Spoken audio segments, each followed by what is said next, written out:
You want to see proof that our history is a lie? Let's take a look at Kailasa Temple. This temple, first off, the rock is 6,000 years old. This entire site was carved down from one stone. And nobody knows how they did it. There's no record of this, nothing, okay?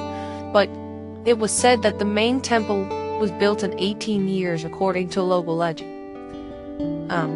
And it's just absolutely baffling, because all of this was carved out of one single rock. Can you imagine that?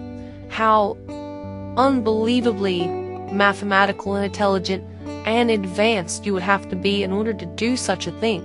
How could you seriously carve this with primitive tools, even with advanced tools, to almost laser precision? Everywhere you look is just absolutely symmetrical. And the craziest thing is that 400,000 tons of rock were removed from the site in order to make this temple, so the experts have said. And it is a mystery to modern day science and archaeologists.